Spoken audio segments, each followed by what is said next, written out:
為重成。社會結構如何限制繁榮？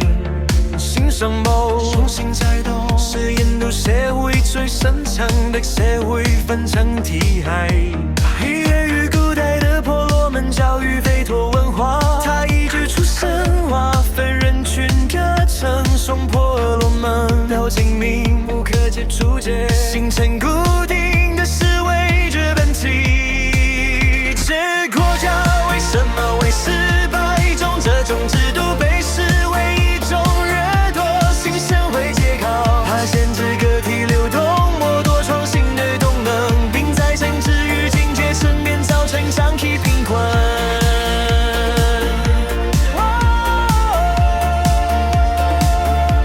為什麼印度的中心只有登記了3個管體類的我，機會不平等，出生決定職業與社會地位，抹殺了個人努力的價值。因創新受成，低上層階層難以接受教育或鎮壓經濟核心創造力與人力基本被浪費，甚至夠剝奪經濟權利與資源分配，集中於高中型經營，形成典型的掠奪性制度結構。換言之，印度社會雖民主化，但仍被一套傳統階級規範牢牢束縛，是包容性制度難以真正發揮作用。生前與常常就比賽，人一出生就能踢在球場中嘅，就認真回歸說在場邊永遠不能上場，即使球場變得更漂亮，規則更公平，有上場名單，有血統記憶，這比賽萬無競爭運。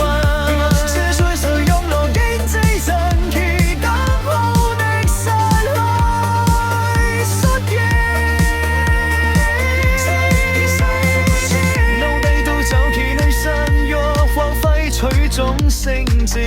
覺，有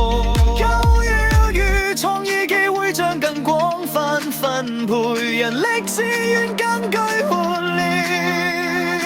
下個月與工業化可能提早出現，縮短與四方的發展差距，性質上能性更穩固的包容性制度，形成phong教與眾昆商，但現實中曾成功誰在法律上被廢除，卻在社會習慣與婚姻制度真心直，使得貧富與階級差距依然更深。跨境雙字概念讓你支配流動性，有2個人從低階層向上流動的機會，社會鎖定錯配結構，固定階層固化難以打破。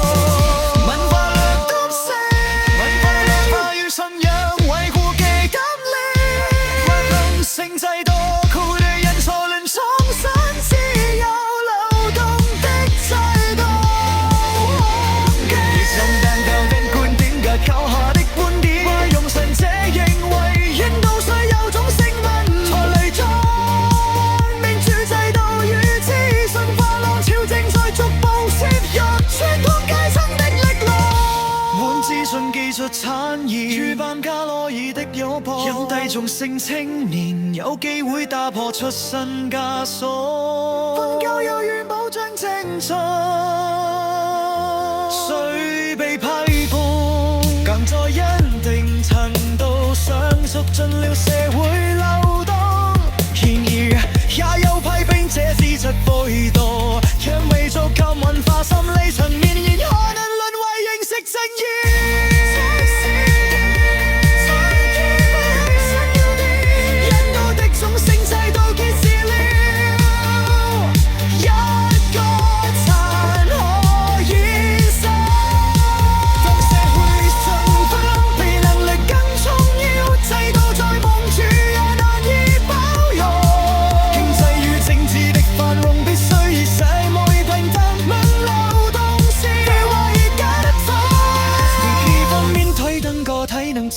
出身，自由追求機會時，人道才能真正突破掠奪性結構的束縛，走上持續的繁榮。